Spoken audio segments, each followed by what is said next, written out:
Hello students, welcome to T-SAT. So ఈ సెషన్లో calendar part 2కి సంబంధించినటువంటి క్వశ్చన్స్ని వెల్ డీటెయిల్గా డిస్కస్ చేద్దాం. So see the questions 14. ఒక లీప్ సంవత్సరంలో ఫిబ్రవరి 20 బుధవారం అయితే 22 ఆగస్టు ఏ రోజు వచ్చిన అంటున్నాడు. ఫస్ట్ ఇక్కడ మనం బాగా గుర్తుపెట్టుకోవాల్సింది ఏంటంటే అతను లీప్ సంవత్సరం గురించి మాట్లాడుతున్నాడు. లీప్ సంవత్సరంలో ఫిబ్రవరి 20 బుధవారం అయితే ఆగస్టు 22 ఏ రోజు ఒకటి. ఇప్పుడు ఫిబ్రవరి 20 ఏ వారం అయింది? బుధవారం. ఓకే, మనం అడిగేది ఏంటి? ఆగస్టు 22 ఏ వారం అవుతుంది. సింపుల్, ఇక్కడ పెద్ద హరిపడాల్సిన అవసరం లేదు. మీకు ఆల్రెడీ మంత్ కోడ్స్ అనేవి మనకి ఫస్ట్ వీడియోలో ఉన్నాయి. ఓకేనా, స్టార్టింగ్ వీడియోలో మంత్ కోడ్స్ గురించి మనం వెల్ డీటెయిల్గా డిస్కస్ చేసాం. ఇక్కడ కూడా అవే యూజ్ చేద్దాం. ఓకేనా, ఫస్ట్ ఇక్కడ ఫిబ్రవరి కదా, ఫస్ట్ మంత్ ఏంటి? ఫిబ్రవరి. ఇప్పుడు ఫిబ్రవరిలో ఏ డేటు? 20వ తారీఖు. ఫిబ్రవరిలో 20వ తారీఖు కదా. ఇంకా మిగిలిపోయిన రోజులు ఎన్ని ఉంటాయి? లీప్ సంవత్సరం కాబట్టి ఫిబ్రవరిలో టోటల్ డేస్ 29 ఉంటాయి. 20వ తారీఖు అయిపోయింది కదా. 20వ తారీఖు అయిపోయింది కాబట్టి ఇంకా మిగిలిపోయిన రోజులు ఎన్ని? 9. ఇంకా మిగిలిపోయిన రోజులు 9. మరి 9 అంటే 9 తీసుకుంటావా అంటే 9 తీసుకోవద్దు. మనం ఓన్లీ ఆడ్ డేస్ మాత్రమే తీసుకోవాలి. అంటే ఒక నెంబర్ని తీసుకోవాలంటే ఆ నెంబర్ అనేది 7 కంటే తక్కువ ఉండాలి. ఇది చాలా యూస్ఫుల్ అవుతుంది. 9 అనే 9 తీసుకున్నాం అనుకో, క్యాలిక్యులేషన్ ఎక్కువ అయిపోతుంది. ఇప్పుడు నీకు ఫిబ్రవరిలో రిమైనింగ్ డేస్ ఎన్ని? 29 కదా. 9లో ఎన్ని ఆడ్ డేస్ ఉంటాయి? 2 కదా. ఒక వీక్ తీసేస్తే 2 కదా, 2. So February 2.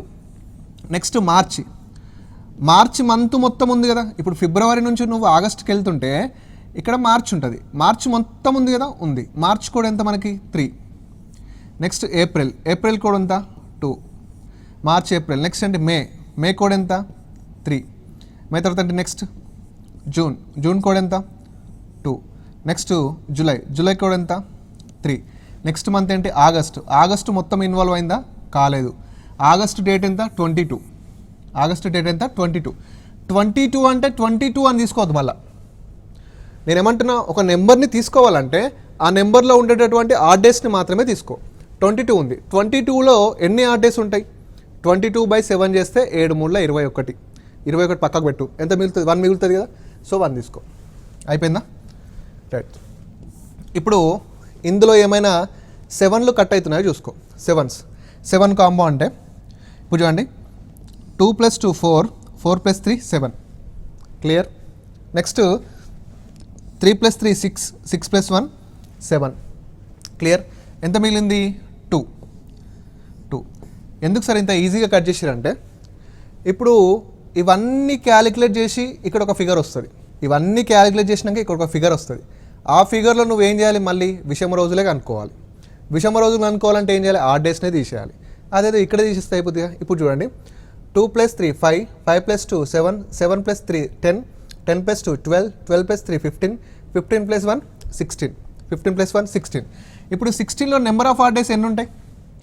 16లో number of odd days ఎన్ని ఉంటాయి? 2 ఉంటాయి కదా. అంత చేసినా అదే వస్తుంది కదా. అదేదో ఇక్కడే కట్ చేస్తే అయిపోతుంది కదా. ఇప్పుడు ఎంత మిగిలింది? 2 మిగిలింది. సో 2 మిగిలింది కాబట్టి మనకి ఏ వారం అన్నాడు? బుధవారం. బుధవారానికి సెకండ్ డే. బుధవారం తర్వాత ఫస్ట్ డే ఏంటి? గురువారం. నెక్స్ట్ డే ఏంటి? శుక్రవారం. నెక్స్ట్ డే ఏంటి? శుక్రవారం. సో శుక్రవారం ఎక్కడ ఉంది? బి ఆప్షన్లో ఉంది. సో చాలా సింపుల్గా వేయాలి. అంటే ఇక్కడ ఫస్ట్ స్టార్టింగ్ మంత్లో ఏం తీసుకోవాలంటే రిమైనింగ్ డేస్, మిగిలిపోయిన రోజులు తీసుకోవాలి. లాస్ట్ మంత్లో ఏం తీసుకోవాలంటే డేట్ తీసుకోవాలి. డేట్ ఇక్కడ మిగిలిపోయిన రోజులు 9 కాబట్టి ఇక్కడ 2 తీసుకున్నాం. ఓకే, ఇక్కడ డేట్ ఎంత? 22 కాబట్టి 22లో ఎన్ని ఆడ్ డేస్ ఉంటాయి? 1 ఉంటుంది కాబట్టి 1 తీసుకున్నాం. సింపుల్. బుధవారానికి సెకండ్ డే గురు శుక్ర అనేది మనకు బి ఆప్షన్లో ఉంది. ఓకే, నెక్స్ట్ 2007 సంవత్సరం క్యాలెండర్కు సమానమైన క్యాలెండర్ని కలిగి ఉండే సంవత్సరం ఏది అంటున్నాడు. అంటే 2007కు సేమ్ క్యాలెండర్, అంటే 2007 ఎట్లయితే ఉంటుందో మనకు తీసుకునే క్యాలెండర్ కూడా సేమ్ యాజ్ ఇట్ ఈజ్ అట్లనే ఉండాలి. ఇప్పుడు 2007 ఫస్ట్ ఇక్కడ ఏం చేయాలంటే ఏ ఇయర్ ఇచ్చిండో చూడాలి. 2007. ఓకేనా, ఇచ్చిన ఇయర్కి first starting leap year, ending leap year చూడాలి. ఇప్పుడు 2007 ఉంది. 2007 కంటే ముందు ఎవరు? 2006. ఓకేనా, 2006. ఇక్కడ చూడండి, ఇది ఇప్పుడు 2007 ఉంది కదా. 2007 కంటే ముందు ఎవరు ఉంటారు? 2006 ఉంటారు. ఓకే, 2006 అనేది లీప్ ఇయరా? కాదు. నెక్స్ట్ 2005 ఉంటారు. 2005 అనే లీప్ ఇయరా? కాదు. నెక్స్ట్ 2004 ఉంటారు. 2004 లీప్ ఇయరా? ఎస్. ఆగు ఇక్కడ. ఇప్పుడు 2007 కంటే ముందు లీప్ ఇయర్ ఇక్కడ ఉంది కాబట్టి ఆగేసినావు. నెక్స్ట్ 2007 తర్వాత 2007 తర్వాత ఇయర్ ఏంటి? 2008. ఇది లీప్ ఇయరా? ఎస్. ఆగు. అంటే 2 సైడ్స్ లీప్ ఇయర్ని లాక్ చేసి 2 సైడ్స్ లీప్ ఇయర్ అంటే ఏ ఇయర్ అన్నా అడగని ఆ ఇయర్కి ముందు లీప్ ఇయర్ దాని తర్వాత లీప్ ఇయర్ తీసుకోవాలి. అక్కడ ఆగేసినాక మిగిలినటువంటి స్పేసెస్కి +6 +11 అండ్ +11ని యాడ్ చేయండి. +6 +11 +11 ఇక్కడ చూడండి. +6 +11 అండ్ +11. ఇక్కడ ఏ ఇయర్కి అడుగుతున్నాడు? 2007కి అడుగుతున్నాడు. ఏ ఇయర్కి అడుగుతున్నాడు? 2007. 2007 + 11 అంటే 2018. 2007 + 11 అంటే 2018. So A will be the right answer. 2018 అంటే 2007కు సమానమైన క్యాలెండర్ ఏముంటుందంటే 2018 ఉంటుంది. క్లియర్? నెక్స్ట్ మే 5 2009 ఏ వారం అగుడు?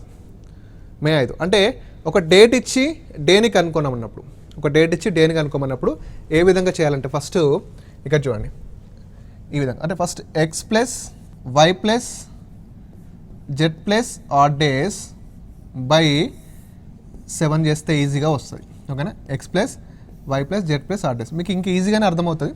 జస్ట్ గుర్తుపెట్టుకోవడానికి లేపినా. అంటే ఇక్కడ x అంటే ఏంటంటే పూర్తయిన సంవత్సరాలు. x అంటే పూర్తయిన సంవత్సరాలు. నెక్స్ట్ y అంటే పూర్తయిన లీప్ సంవత్సరాలు. y అంటే పూర్తయిన లీప్ సంవత్సరాల సంఖ్య. నెక్స్ట్ z అంటే శతాబ్దపు సంవత్సరం కోడ్ అంటే సెంచరీ కోడ్. శతాబ్దపు సంవత్సరం కోడ్ అంటే సెంచరీ కోడ్. ఓడి అంటే ఆడ్ డేస్. అంటే ఓడి అంటే ఆడ్ డేస్ అంటే విషమ రోజులు. ఇక్కడ ఓడి అంటే ఏంటి అంటే ఓకే విషమ రోజులు. ఓడి అంటే విషమ రోజులు. సింపుల్గా ఈ విధంగా వేస్తే ఈజీ అవుతుంది. ఇక్కడ చూడండి ఇప్పుడు నేను ఏమంటున్నా అంటే క్యాలెండర్లో మనం ఒక నెంబర్ని తీసుకోవాలంటే ఖచ్చితంగా అది 7కి తక్కువనే ఉండాలి. 7 కన్నా ఎక్కువ ఉంటే ఇప్పుడు 10 తీసుకోవాలనుకో 10 తీసుకుంటావా? తీసుకోవద్దు. ఎందుకు? 10లో ఎన్ని ఆడ్ డేస్ ఉంటాయి? 3 ఉంటాయి కదా. 3 తీసుకుంటే సరిపోతుంది. ఇప్పుడు సింపుల్గా నేను అదే చేస్తున్నాను చూడండి. మే 5 2009. మే 5 2009. మే 5 2009 అంటే ఇప్పుడు 2009 అంటే 9వ ఇయర్ అంటే 2000లో 2009 అంటే 9వ ఇయర్ రన్నింగ్ అవుతుంది. అంటే ఎన్ని ఇయర్స్ కంప్లీట్ అయి ఉంటాయి? 8 ఇయర్స్ కంప్లీట్ అయి ఉంటాయి. ఇప్పుడు 9వ ఇయర్ నడుస్తుందంటే 8 ఇయర్స్ కంప్లీట్ అయి ఉంటాయి కదా. అంటే కంప్లీటెడ్ ఇయర్స్ ఏంటి ఇక్కడ మనం 8 కంప్లీటెడ్ ఇయర్స్ 8. మరి 8 తీసుకుంటావా? తీసుకోవద్దు.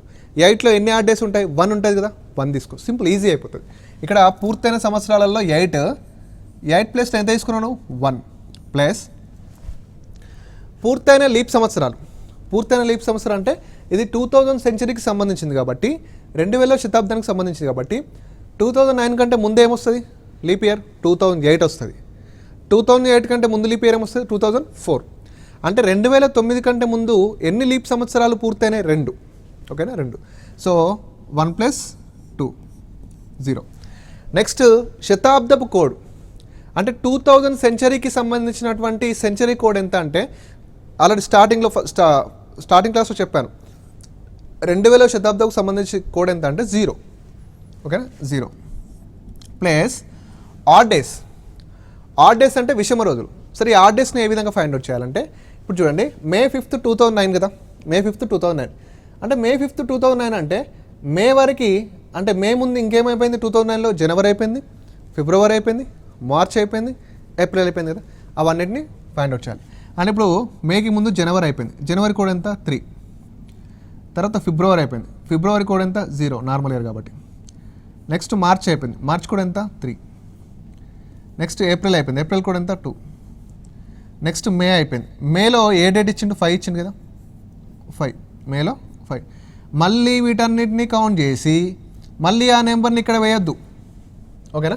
ఎక్కడైనా 7తో కట్ అవుతుందో చూడాలి. ఇప్పుడు 5 + 2 7 కట్ కదా. ఎంత మిగిలింది? 3 + 3 6. 3 + 3 6. ఓకేనా. 3 + 3 6 మిగిలింది. ఇక్కడ చూడండి బై 7 అంటే ఏంటి, మళ్ళీ ఆ డేస్ని ఫైండ్ అవుట్ చేయడమే కదా. సో చూద్దాం ఇక్కడ ఏమన్నా 7లు కట్ అవుతాయో చూద్దాం. 6 + 1 7 కట్ కదా, 6 + 1 7 కట్. 2 మిగిలింది. 2 అంటే ఏంటంటే ట్యూస్డే, మంగళవారం. 2 అంటే ట్యూస్డే అంటే మంగళవారం. సో డేస్ కోడ్లలో 1 అంటే మండేగా రాస్తాం, 2 అంటే ట్యూస్డే, 3 అంటే వెన్స్డే, 4 అంటే థర్స్డే, 5 అంటే ఫ్రైడే, 6 అంటే సాటర్డే, 7 ఆర్ 0 అంటే సండే అవుతుంది. ఓకేనా, సండే అవుతుంది. చాలా ఈజీగా ఈ విధంగా చేయాలి. ఒక డేట్ని కనుక్కోవాలంటే నేను ఇక్కడ పెద్ద ఏం చేసింది లేదు. ఏంటంటే 7 కంటే ఎక్కువ ఉంటే ఆ నెంబర్ని తీసేస్తూ వస్తున్నా. మనం ఎక్కడైనా కానీ క్యాలెండర్లో లాస్ట్ చేసేది ఏంటంటే ఆ డేస్ని ఫైండ్ అవుట్ చేయడమే. అదే మనకు పెద్ద ప్రాసెస్. అందుకే 7 కంటే అతి తక్కువ నెంబర్తోనే మనం ప్రాబ్లమ్ని సాల్వ్ చేసుకున్నాం. ఇప్పుడు ఇక్కడ 8 అంటే 8 తీసుకోవచ్చు, తీసుకొని ఏం లాభం, మళ్ళీ అందులో నుంచి 7ని తీసేస్తావు కదా, అదేదో తీసేసి ఇక్కడ పెట్టేస్తే అయిపోతుంది. Yes. Next, so May 5th 2009 అనేది ఏ వారం అవుతుందంటే మంగళవారం. సో ఇది బాగా గుర్తుపెట్టుకోండి. నెక్స్ట్, 400 సంవత్సరాలలో ఎన్ని రోజులు ఉంటాయి? Good question. 400 సంవత్సరాలలో ఎన్ని రోజులు ఉంటాయి? ఇది మనకు తెలిసినట్టే అనిపిస్తుంది, బట్ కన్ఫ్యూజ్ అవుతూ ఉంటాం 400 సంవత్సరాలలో. ఎందుకంటే 400 సంవత్సరాలు, ఇప్పుడు 400 సంవత్సరం వరకు అన్ని సంవత్సరాలు నార్మల్ ఇయర్ ఉండవు, అన్ని సంవత్సరాలు లీప్ ఇయర్లు ఉండవు. సింపుల్ అదే కదా. ఎన్ని లీప్ ఇయర్లు ఉంటాయో ఎన్ని నార్మల్ ఇయర్ ఉంటాయో తెలియాలి ఫస్ట్. ఓకేనా. మనం స్టార్టింగ్ క్లాస్లో ఫస్ట్ నేర్చుకున్నాం, మొదటి 100 సంవత్సరాలలో ఎన్ని లీప్ ఇయర్స్ ఉంటాయో నేర్చుకున్నాం. ఎన్ని? 24 ఉంటాయి. ఇప్పుడు మరి 400 సంవత్సరాలలో ఎన్ని లీప్ ఇయర్స్ ఉంటాయో చూడాలి. అంటే ఇప్పుడు 400 సంవత్సరాలలో ఎన్ని లీప్ ఇయర్స్ ఉంటాయంటే 400/100 వేస్తే, సారీ 400/4 వేస్తే 100 అవుతుంది కదా సార్, 100 లీప్ ఇయర్స్ ఉంటాయి సార్ అనుకోవచ్చు. ఇది కూడా రాంగే. ఇప్పుడు చూడండి, నేను 400 వరకు ఎన్ని లీప్ ఇయర్స్ ఉంటాయో రాపిస్తే ఇక్కడ చూడండి. ఫస్ట్ 0 to 100 వరకు ఓకే 24 లీప్ ఇయర్స్ ఉంటాయి, మనకు తెలుసుకున్నాం. ఎందుకు? 100 అనేది లీప్ ఇయర్ కాదు కాబట్టి. నెక్స్ట్ 100 to 200, ఇక్కడ కూడా ఎన్ని లీప్ ఇయర్స్ ఉంటాయంటే 24 ఉంటాయి. ఎందుకు? 200 అనేది లీప్ ఇయర్ అవుతుందా? 200 అనేది సెంచరీ ఇయర్. ఆ సెంచరీ ఇయర్ లీప్ ఇయర్ అవ్వాలంటే it should be divisible by 400. 400తో డివిజబుల్ కావాలి. సో ఇక్కడ కూడా 24 ఉంటాయి. నెక్స్ట్ 200 to 300, ఇక్కడ ఏమవుతుంది? ఇక్కడ కూడా 300 లీప్ ఇయరా? కాదు, 24 ఉంటాయి. నెక్స్ట్ 300 to 400, ఇక్కడ ఏంటుంటాయి? 24 ఉంటాయా 25 ఉంటాయి అంటే 25 ఉంటాయి. ఎందుకు? 400 అనేది లీప్ ఇయర్ అవుతుంది. 400 అనేది లీప్ ఇయర్ అవుతుంది అనమాట. 400 లీప్ ఇయర్ అవుతుంది కాబట్టి 25 అవుతుంది. సో మొదటి 400 సంవత్సరాలలో మొత్తం 97 లీప్ ఇయర్స్ ఉంటాయి. బాగా గుర్తుపెట్టుకోండి, 97 లీప్ ఇయర్స్ మొదటి 400 సంవత్సరాలలో. అంటే ఇప్పుడు 400 సంవత్సరాలలో 97 లీప్ ఇయర్స్ ఉన్నాయి. మిగతా అన్నీ ఏంటి అంటే మిగతా 303 అనే ఏంటి అంటే నార్మల్ ఇయర్స్. ఇప్పుడు మరి డేస్ని ఏ విధంగా ఫైండ్ అవుట్ చేయాలంటే మీరు అనుకుంటారు, సార్ 303 నార్మల్ ఇయర్స్ కాబట్టి 303 × 365 వేస్తాం. ఓకే. నెక్స్ట్ 97 లీప్ ఇయర్స్ కాబట్టి 97 × 366 వేస్తాం. ఇట్లా వేస్తూ ఉంటే చాలా టైం తీసుకుంటుంది. ఓకేనా. సింపుల్గా ట్రిక్ చూడండి. ఇప్పుడు 400 సంవత్సరాలు అన్నాడు కదా, ఏం చేయాలంటే 400 సంవత్సరాలు కాబట్టి 400 ఇప్పుడు నేనేమంటున్నా అంటే నీకు నార్మల్ ఇయర్ అయినా లీప్ ఇయర్ అయినా కామన్గా ఉండేటటువంటి డేస్ అని చెప్పండి. నార్మల్ ఇయర్లో 365 రోజులు ఉంటాయి, లీప్ ఇయర్లో కూడా 365 రోజులు ఉంటాయి. కానీ లీప్ ఇయర్లో ఒక రోజు ఎక్కువ ఉంటుంది కదా. అంటే నార్మల్ ఇయర్ అయినా లీప్ ఇయర్ అయినా కామన్గా 365 రోజులు ఉంటాయి కదా, తీసుకోవాలి కామన్గా. సో 365 కాబట్టి 400 × 365 తీసుకో. సో 5 4s 20, పైకి 2, 6 4s 28, 30. ఎస్. Next 3 4s 12, 15. అంతేనా? సో 2 zeros అంతే కదా. 5 4s అంటే 365 × 4 చేస్తే మనకి 4 5s 20, 4 6 24. 24 అంటే ఒకసారి చూద్దాం మళ్ళీ ఒకసారి క్యాలిక్యులేషన్. 5 4 20, పైకి 2, 6 4 24, 25 26, పైకి 2, 3 4 12, సో 14. సో 1460 అంటే లాస్ట్ 2 zeros. ఓకేనా. అంటే ఇప్పుడు కామన్గా 400 సంవత్సరాలలో 14 సంవట్ వచ్చింది. ఇప్పుడు నీకు ఇక్కడ ఎక్స్ట్రా డేస్ ఎప్పుడు వస్తాయి? లీప్ ఇయర్స్ ఉన్నప్పుడు వస్తాయి. ఎక్స్ట్రా డేస్ ఎప్పుడు వస్తాయి? లీప్ ఇయర్స్ ఉన్నప్పుడు వస్తాయి. మరి అలాంటి లీప్ ఇయర్స్ 400 సంవత్సరాలలో ఎన్ని ఉన్నాయి? 97 లీప్ ఇయర్స్ ఉన్నాయి కదా. అంటే నార్మల్ ఇయర్కి లీప్ ఇయర్కి తేడా ఏంటంటే నార్మల్ ఇయర్లో ఎన్ని రోజులు ఉంటాయో లీప్ ఇయర్లో అన్ని రోజులే ఉంటాయి. బట్ నార్మల్ ఇయర్ కంటే లీప్ ఇయర్లో ఒక రోజు ఎక్కువ ఉంటుంది, అంతే కదా. సో ఇక్కడ 97 లీప్ ఇయర్స్ ఉన్నాయి కాబట్టి 97 రోజులు ఎక్కువ ఇస్తాయి, 90 రోజులు ఎక్కువ. సో ఇక్కడ 97 యాడ్ చేయు అంటే 146097, అంటే 400 సంవత్సరాలలో ఉండే రోజుల సంఖ్య ఏంటంటే 146097. ఎక్కడుంది? So B option 146097. ఓకే. ఒకవేళ 100 సంవత్సరాలు అనుకో, అప్పుడు ఏం చేస్తారు? 100 × 365 వేస్తారు. ఏమవుతుంది? 36500 అవుతుంది. మొదటి 100 సంవత్సరాలలో ఎన్ని లీప్ ఇయర్స్ ఉంటాయి? 24 కదా. సో 24 వేస్తారు. సో 36524 అంతే. సింపుల్ కదా. ఈ విధంగా చేస్తే సరిపోతుంది. ఇలాంటి క్వశ్చన్స్ కూడా అనలిటికల్ వేలో అడుగుతాడు. ఓకేనా, అనలిటికల్గా అడుగుతాడు. మనకు తెలుసు, మనం చేయగలం, బట్ కన్ఫ్యూజ్ అవుతూ ఉంటాం. క్లియర్. నెక్స్ట్ అంటే చూడండి, ఈ క్వశ్చన్ మీరు బీట్ చేయాలంటే మీకు ఖచ్చితంగా 400 సంవత్సరాలలో ఎన్ని లీప్ ఇయర్స్ ఉంటాయో ఎగ్జాక్ట్గా తెలియాలి. అది తెలిస్తే ఈ క్వశ్చన్ని బీట్ చేయగలుగుతాం. 2 లీప్ సంవత్సరాల మధ్య గరిష్ట భేదం ఎక్స్ సంవత్సరాలు అయినా ఎక్స్ విలువ ఎంత? ఓకేనా. 2 లీప్ సంవత్సరాల మధ్య గరిష్ట భేదం ఎక్స్ అంటున్నాడు. గరిష్ట భేదం అంటే మ్యాక్సిమం డిఫరెన్సెస్. అయితే ఎక్స్ వాల్యూ ఎంత? చాలామంది ఏమనుకుంటారంటే లీప్ ఇయర్స్ ఎవ్రీ 4 years ఒకసారి వస్తాయి అనుకుంటారు. ఓకే, చాలామంది లీప్ ఇయర్ ఎవ్రీ 4 years ఒకసారి వస్తుంది. అసలు ఇక్కడ చూస్తే ఇప్పుడు నేను ఇలా రాస్తున్నా, 1696 ఉంది, 1696 ఉంది. ఈ 1696 అనేది లీప్ ఇయర్. ఓకేనా, 1696 అనేది ఒక లీప్ ఇయర్. ఈ లీప్ ఇయర్ తర్వాత నెక్స్ట్ మళ్ళీ ఎప్పుడు లీప్ ఇయర్ వస్తుంది అంటే మీరు ఏం చేస్తారంటే, లీప్ ఇయర్ అంటే ఎవ్రీ 4 years ఒకసారి వస్తుంది కదా సార్. సో 1696 తర్వాత లీప్ ఇయర్ ఎప్పుడు వస్తుంది అంటే +4 వేస్తారు.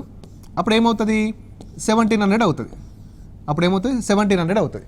సో 1700 అయితే ఈ 1700 అనేది లీప్ ఇయర్ అనుకుంటాం.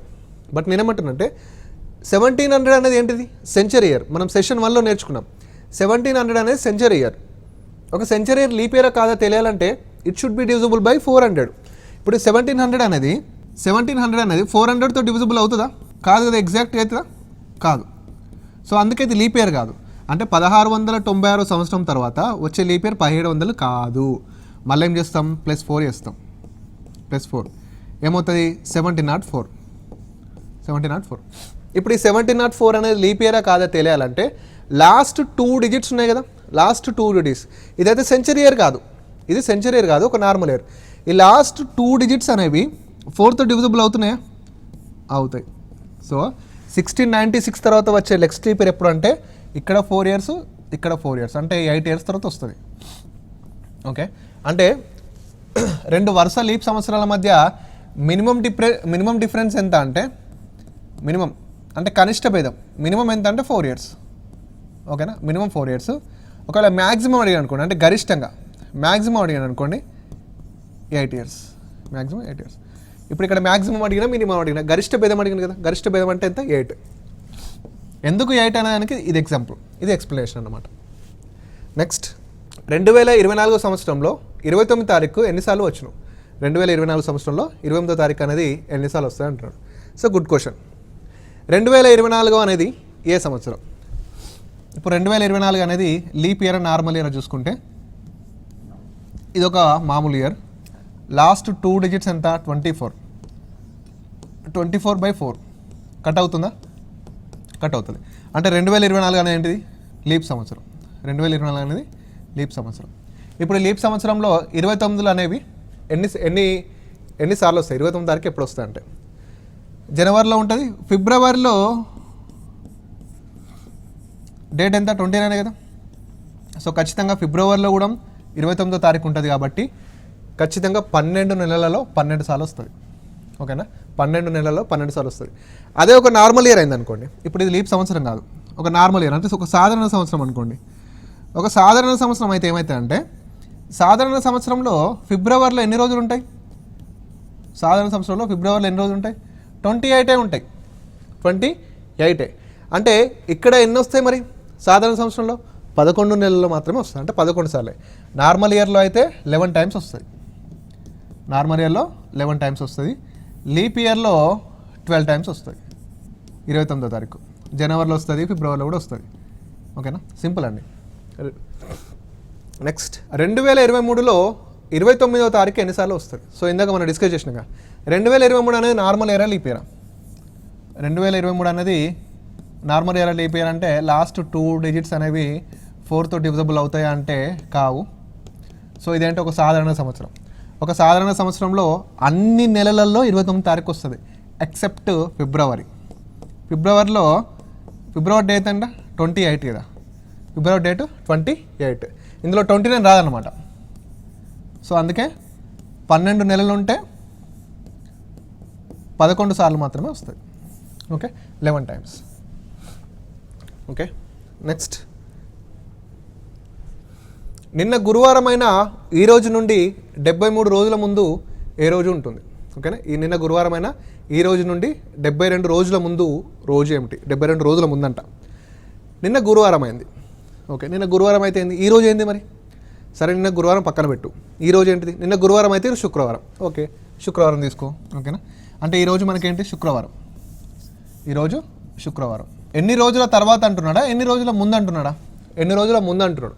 సో ముందన్న తర్వాత అన్న నో ప్రాబ్లం, ముందన్న తర్వాత అన్న నో ప్రాబ్లం.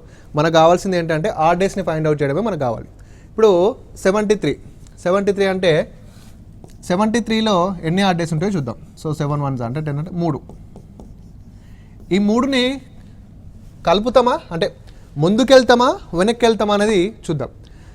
అంటే 73 రోజుల తర్వాత అంటే ముందుకు వెళ్తాం, ప్లస్ చేస్తాం. 73 రోజుల ముందంటే వెనక్కి వెళ్తాం. ఓకేనా, అంటే శుక్రవారానికి 3వ రోజు వెనకకు. అంటే శుక్రవారం మీద ఏముంటుంది?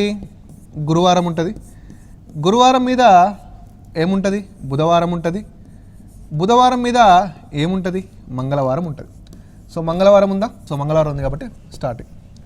ఒకవేళ 72 రోజుల తర్వాత అన్నాను అనుకోండి, 72 రోజుల తర్వాత అంటే శుక్రవారానికి ఇట్లా వెళ్తాం. అప్పుడు శనివారం, ఆదివారం, సోమవారం. ఓకేనా, అంటే ఇక్కడ మనకి చూడండి తర్వాత అడుగుతున్నాడా ముందు అడుగుతున్నాడా అనేది very very important. Okay, next జనవరి 1 2016 శుక్రవారం అయినా డిసెంబర్ 31 2016 వారంలో ఏ రోజున వస్తుంది? జనవరి 1 2016 శుక్రవారం అయితే డిసెంబర్ 31 2016 ఏ రోజున వస్తుంది? ఇప్పుడు మీరు దీనికి కోడ్లేసి, ఓకేనా, కోడ్లేసి బట్టి పట్టాల్సిన అవసరం ఏం లేదు. సింపుల్గా ఏంటంటే జనవరి 1 2016 అంటే 2016 అనేది ఏంటి? లీప్ సంవత్సరం. ఓకేనా, లీప్ సంవత్సరం. లీప్ సంవత్సరం. ఓకేనా, లీప్ సంవత్సరంలో జనవరి 1 అంటే ఏంటి? స్టార్టింగ్ డే కదా, అంటే మొదటి రోజు. ఓకేనా, జనవరి 1లో మొదటి రోజు ఏ వారం అయింది? మొదటి రోజు శుక్రవారం అయింది. ఇప్పుడు నేను అడిగేదండి డిసెంబర్ 31 2016. డిసెంబర్ 31 2016 అంటే చివరి రోజు అడుగుతున్నాడు. ఆ ఇయర్లో చివరి రోజు. ఓకే, చివరి రోజు. ఒక లీప్ సంవత్సరం బాగా గుర్తుపెట్టుకోండి. ఒక లీప్ సంవత్సరం ఏ రోజుతో అయితే ప్రారంభమవుతుందో దాని నెక్స్ట్ డేతో ఎండ్ అవుతుంది. ఓకేనా, ఇప్పుడు మన 2024లో ఉన్నాం కదా, 2024లో జనవరి 1 చూడండి. 2024లో జనవరి 1 ఏ రోజు అయితే అవుతుందో దాని తర్వాత రోజే డిసెంబర్ 31 అవుతుంది. ఇక్కడ కూడా సేమ్ అంతే. లీప్ సంవత్సరంలో మొదటి రోజు శుక్రవారం అయింది కదా, చివరి రోజు ఏమవుతుంది అంటే దీని నెక్స్ట్ డే అవుతుంది. అంటే ఏ వారం అవుతుంది? శనివారం అవుతుంది. ఓకేనా, శనివారం. ఎప్పుడు? లీప్ ఇయర్లో. సో ఆన్సర్ వచ్చేసి మనకి శనివారం. ఓకేనా, శనివారం కదా, శుక్రవారం తర్వాత. ఎస్, నేనేమంటున్నా అంటే ఇంకోటి చూడండి, లీప్ ఇయర్లో. ఓకేనా, లీప్ ఇయర్. ఇప్పుడు ఒకవేళ సాధారణ సంవత్సరం అయింది అనుకోండి, సాధారణ సంవత్సరంలో మొదటి రోజు మరియు చివరి రోజు అనేవి ఏంటి అంటే సేమ్ ఉంటాయి. Any normal year. ఓకేనా, ఏ నార్మల్ ఇయర్లో అయినా ఏ డేతో అయితే స్టార్ట్ అవుతుందో అదే రోజుతో ఎండ్ అవుతుంది. ఇప్పుడు 2023 క్యాలెండర్ చూడండి, జనవరి 1 ఏ వారం అయితే అవుతుందో డిసెంబర్ 31 అదే వారం అవుతుంది. అదే లీప్ ఇయర్ అయింది అనుకోండి, లీప్ సంవత్సరం అయిందనుకోండి, సో స్టార్టింగ్ డే ఏదైతే ఉంటుందో స్టార్టింగ్ డే తర్వాత దాని నెక్స్ట్ డే అనేది ఎండింగ్ డే అవుతుంది. స్టార్టింగ్ డే తర్వాత దాని నెక్స్ట్ డే అనేది ఎండింగ్ డే అవుతుంది. ఓకేనా, సేమ్ లైక్ దట్, ఇంత ముందులా క్వశ్చన్ లాగా. ఇప్పుడు చూసుకుంటే ఇక్కడ చూడండి, అంటే అన్నిసార్లు లీప్ సంవత్సరం నార్మల్ సంవత్సరం అనుకుంటా ఇలా డేట్ ఇస్తాడు. డేట్ ఇస్తే మనం గుర్తుపట్టాలి, ఓహో ఇది లీప్ సంవత్సరం కాబట్టి, లీప్ సంవత్సరంలో మొదటి రోజు శుక్రవారం అయింది కాబట్టి లీప్ సంవత్సరంలో చివరి రోజు ఏమవుతుంది, శుక్రవారం తర్వాత వచ్చేటటువంటి శనివారం అవుతుంది. సో దీనికి పెన్ పెట్టాల్సిన అవసరం లేదు. ఒకవేళ ఇక్కడ 2016 కాకుండా 15 ఇచ్చింది అనుకో, 2016 కాక 15 ఇచ్చింది అనుకో, 15 అంటే ఏంటి, నార్మల్ ఇయర్. సో ఇక్కడ 15 అని అనుకో, 15 అంటే ఏంటి, నార్మల్ ఇయర్. సో శుక్రవారం కాబట్టి లాస్ట్ డే శుక్రవారం అవుతుంది. అంటే నార్మల్ ఇయర్లో అయితే starting day ending day same, leap సంవత్సరంలో అయితే స్టార్టింగ్ డే ఎండింగ్ డేకి దాని నెక్స్ట్ డే ఉంటుంది. ఓకేనా. So this is all about calendar session అండి. సో నెక్స్ట్ వీడియోలో మరొక టాపిక్తో మీ ముందుంటాను. So thank you so much.